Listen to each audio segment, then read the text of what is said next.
Guys இது வந்து expected cut ஆஃப்கான வீடியோ தான். எஸ்பிஐ கிளர்க்கோட எக்ஸ்பெக்டட் கட் ஆஃப்கான வீடியோ. அண்ட் வீடியோக்குள்ளே போகலாம். அண்ட் போகிறதுக்கு முன்னாடி பார்த்தீங்க அப்படின்னா ஃபஸ்ட்டு கொஞ்சம் ஹிஸ்ட்ரியை பார்ப்போம். ஆக்சுவலாக எஸ்பிஐ பொறுத்த வரைக்கும் வந்து அந்த 60 to 65 ரேஞ்சில் தான் வந்து கட் ஆஃப் லாஸ்ட் ஒரு 4 இயர்ஸாக மெயின்டைன் பண்ணிட்டே வர்றாங்க. ஸோ இந்த இயர் வந்து வேகன்சிஸும் ஓரளவுக்கு பரவாயில்லாமல் வேகன்சி தான். 5000 சம்திங் வேகன்சிஸ் இருக்குது. அண்ட் நம்மளோட ஸ்டேட்டுக்கு வருவோம். தமிழ்நாடுக்கான வேகன்சிஸ் வந்து 355 நினைக்கிறேன். லைக் 1 செகண்ட் நான் பார்த்துக்கிறேன் மக்களே. தமிழ்நாடுக்கான வேகன்சி பார்த்தீங்க அப்படின்னா எஸ் 355. இதில் என்ன ஒரு பியூட்டி அப்படின்னா யூஸ்வலாக கேரளாவில் வந்து வேகன்சிஸ் ரொம்ப கம்மியாக இருக்கும். அதனால கேரளா பீப்புளும் நம்ம ஸ்டேட்டில் வந்து எழுதுவாங்க. ஸோ அதுவும் கண்டிப்பாக இம்பேக்ட் ஆகும். பட் இப்போ பார்த்தீங்க அப்படின்னா கேரளாலேயே 270 வேகன்சிஸ் இருக்குது. ஸோ அதெல்லாம் வச்சு நம்ம பார்க்குறப்போ ஃபஸ்ட்டு நாள் டே 1க்கான ஷிஃப்ட்டு கம்ப்ளீட்டாக வந்து ஃபஸ்ட்டே நம்ம ஒவ்வொரு ஷிஃப்ட் வைஸ் அனாலிசிஸ் வீடியோ போட்டிருந்தோம். ஸோ எல்லா ஷிஃப்ட்டுக்குமே நம்ம போட்டாச்சு. ஸோ ஃபஸ்ட்டு பார்த்தீங்க அப்படின்னா அந்த லாஸ்ட் வீக் நடந்துச்சு இல்லையா? ஸோ அந்த எக்ஸாம் பொறுத்த வரைக்கும் வந்து 65+ அக்யூரஸியோடு நீங்கள் போட்டிருந்தீங்க அப்படின்னாலே நீங்கள் படிக்க ஆரம்பிச்சிருங்க. ஏன் அப்படின்னா கண்டிப்பாக 65 நான் போட்டிருக்கேன், அந்த அக்யூரஸியோட போட்டிருக்கேன் அப்படின்ற பட்சத்தில் நீங்கள் தாராளமாக படிக்க ஆரம்பிச்சிடலாம். அண்ட் இன்னைக்கு இந்த நேற்றுக்கும் இன்றைக்கும் நடந்த ஷிஃப்ட் பார்த்தீங்க அப்படின்னா ஒரு குட்டி அனாலிசிஸ் மாதிரி பார்ப்போம். அதாவது நேற்றுக்கான வேகன்சிஸ் எப்படி இருந்துச்சு அண்ட் நேற்றுக்கான ஷிஃப்டெல்லாம் எப்படி இருந்துச்சு அண்ட் இன்னைக்கான ஷிஃப்டெல்லாம் டோட்டலாக எப்படி இருக்குது அப்படின்றத ஒவ்வொரு ஷிஃப்ட் வைஸ் வந்து நம்ம ஃபஸ்ட்டு பார்த்துடலாம். ஆக்சுவலாக நேற்று மார்னிங் வந்து ஃபஸ்ட்டு ஷிஃப்ட்டு நல்லாவே ஈஸியாக தான் இருந்துச்சு. அண்ட் செகண்ட் ஷிஃப்ட்டும் பார்த்தீங்க அப்படின்னா ஓரளவுக்கு பரவாயில்லாமல் தான் இருந்திருக்கு. ஸோ இது ரெண்டுலேயுமே ஃபஸ்ட்டு ஷிஃப்ட்டில் 70+ சொல்லியிருந்தாங்க மோஸ்ட்லி சொன்னவங்கெல்லாம். அந்த செகண்ட் ஷிஃப்ட்லேயும் மோஸ்ட்லி பார்த்தீங்கன்னா ஒரு 68+ கிட்ட சொல்லியிருந்தாங்க. பட் தேர்ட் ஷிஃப்ட் வந்து கொஞ்சம் டிஃபிகல்ட்டாக தான் இருந்திருக்கு. மாடரேட்டு டிஃபிகல்ட் ரேஞ்சில் தான் நேற்றுக்கு தேர்ட் ஷிஃப்ட் இருந்திருக்கு. அண்ட் அதே மாதிரி ஃபோர்த்து ஷிஃப்ட்டு பார்த்தீங்க அப்படின்னா ஓரளவுக்கு ஈஸி டு மாடரேட் லெவலில் வந்து இருந்திருக்கு.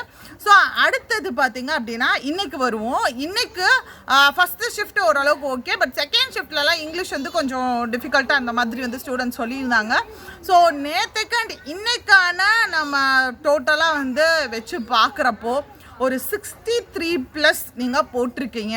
அக்யூரசி 100% மெயின்டைன் பண்ணியிருக்கீங்க அப்படின்னாலே நீங்கள் தாராளமாக படிக்க ஆரம்பிச்சிடலாம். அண்ட் இன்னொரு விஷயம் என்ன அப்படின்னு பார்த்தீங்கன்னா மெயினாக கட் ஆஃப் எவ்வளோ இருக்கோ அதான் நம்மளோட மெயினான விஷயம். கட் ஆஃப் பார்த்தீங்க அப்படின்னா கண்டிப்பாக ஒரு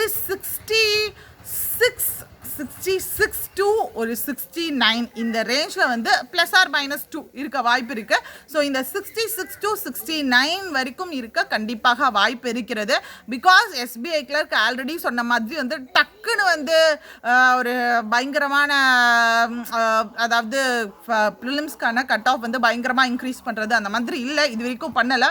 ஸோ அதனால் நம்ம அதை வச்சு நம்ம பார்க்குறப்போ வேகன்சிஸ் எல்லாத்தையுமே வச்சு பார்க்குறப்போ கண்டிப்பாக ஒரு 66 to 69. ஸோ இந்த ரேஞ்சில் கண்டிப்பாக இதோட கம்மியாக கூட ஆகலாம். ஒரு அதாவது -2 கூட ஆகலாம், இல்லை +2 கூட ஆகலாம். பட் இந்த ரேஞ்சில் இருக்க நிறைய பாசிபிலிட்டிஸ் இருக்குது. அண்ட் மெயினாக பார்த்தீங்க அப்படின்னா இன்னொரு விஷயம், நாளைக்கு இருந்து சரியான செஷனாக போக போகுது. அதாவது இங்கிலீஷ் வந்து ஒரு 1 வீக் வந்து நீங்கள் எவ்வளோ முடியுமோ அவ்வளோ எஃபர்ட் போடுங்க IBPS POக்கு. பிகாஸ் இந்த மாதிரியான ஒரு ஆப்பர்ச்சுனிட்டி இனி எப்போ நம்மளே நினச்சாலும் வருமா என்ன அப்படின்றது கண்டிப்பாகவே தெரியாது. ஏன்னா அப்படி ஒரு ஆப்பர்ச்சுனிட்டி நம்மளுக்கு கிடச்சிருக்கு IBPS PO பொறுத்த வரைக்கும். ஸோ இவ்வளோ பெரிய அதாவது ஒரு 10,000 கிட்டே வேகன்சிஸ்ன்றது ஒரு பெரிய கவுண்ட்டு தான். ஸோ இந்த வேகன்சி கவுண்ட்டில் நம்மளால் போகணும். நம்ம கண்டிப்பாக போக முடியாதுன்னு நெகட்டிவெல்லாம் பேச வேணாம், லைக் கண்டிப்பாக போகணும் அப்படின்ற மாதிரி நினச்சிக்கோங்க. அண்ட் நாளைக்கு பார்த்தீங்க அப்படின்னா மார்னிங் 10 o'clock வந்து துமில் செஷன் இருக்கும் இல்லையா? ஸோ அந்த செஷனில் கண்டிப்பாக ஒரு 2 hours nearly 2 hours and 2 hours மேலே இனிமேல் இந்த 1 வீக்குமே வந்து 2 hours செஷனாக தான் போகும். பிகாஸ் நான் ஒரு 20 பேட்டர்ன் வந்து எடுத்து வச்சுருக்கேன். எதில் அப்படின்னு பார்த்தீங்கன்னா இங்கிலீஷில் இது வரைக்கும் மெயின்ஸில் எப்படி கொஷின்ஸ் கேட்குறாங்க அப்படின்ட்டு ஒரு 20 பேட்டர்ன் கிட்ட எடுத்து வச்சுருக்கேன். அந்த 20 பேட்டர்னுமே நான் டிஸ்கஸ் பண்ண போகிறேன். ஒன் பை ஒன் எல்லாமே நான் டிஸ்கஸ் பண்ண போகிறேன். ஸோ இந்த வீக் IBPS PO ஒரு க்ரூஷியலான வீக், மிஸ் பண்ணிடாதீங்க செஷன்ஸை. அண்ட் இன்னொன்று பார்த்தீங்க அப்படின்னா and current affairs revision already 1 month over ஆயிருக்கு. அண்ட் நாளைக்கு ஈவினிங் பார்த்தீங்க அப்படின்னா கரண்ட் அஃபேர்ஸ் ரிவிஷன் செப்டம்பர் மந்த்துக்கான complete monthly current affairs revision இருக்கும். அண்ட் நாளான்னைக்கு பார்த்தீங்க அப்படின்னா அக்டோபர் மந்த்துக்கான கம்ப்ளீட் ரிவிஷன் இருக்கும். ஸோ அதுவும் மிஸ் பண்ணிடாதீங்க. அண்ட் நம்மளால் எவ்வளோ செஷன்ஸ் கொடுக்க முடியுமோ அவ்வளோ கொடுக்குறோம். அண்ட் இதை தாண்டி வந்து உங்களுக்கு PO நீங்கள் மெயின்ஸ் கம்ப்ளீட் பண்ண பிறகும் இன்டர்வியூக்கும் பயங்கரமான ப்ரிப்பரேஷன் எப்படிலாம் பண்ணுறதுன்னு சொல்லி நாங்களும் நிறைய யோசித்து வச்சுருக்கோம். அதையும் இம்ப்ளிமெண்ட் பண்ணுறோம். உங்களோட வேலை நீங்கள் வந்து கம்ப்ளீட்டாக வந்து உங்களை இன்வால்வ் பண்ணி வந்து படிக்க ஆரம்பிச்சிருங்க. ஸோ இதுதான் உங்களுடைய கான்ட்ரிபியூஷன். மற்றபடி வந்து நீங்கள் தனியாக செக்ஷனல் டெஸ்ட், நிறையா டாபிக் வைஸ் டெஸ்ட் இதெல்லாம் நீங்கள் நிறையா எடுப்பீங்க. அதை மட்டும் வந்து மார்க்கில் நிறைய மார்க் வரல அப்படின்ற மாதிரி வெக்ஸ் ஆகாதீங்க. கண்டிப்பாக நம்மளுக்கு மார்க்கில் பொறுத்த வரைக்கும் அதாவது எப்படி சொல்கிறது, டிஃபிகல்ட் லெவலில் இருக்கும். அதனால் மார்க்ஸ் வந்து கம்மியாக தான் வந்து இருக்கிற மாதிரி இருக்கும். பட் நீங்கள் ரியல் எக்ஸாம் ஃபேஸ் பண்ணுறப்போ வந்து கண்டிப்பாக ஈஸியாக தான் இருக்கும் அதை விட. அதனால் அதெல்லாம் ஒன்றும் வெக்ஸ் ஆகாமல் நீங்கள் பாட்டுக்கு படிச்சுட்டே இருங்க.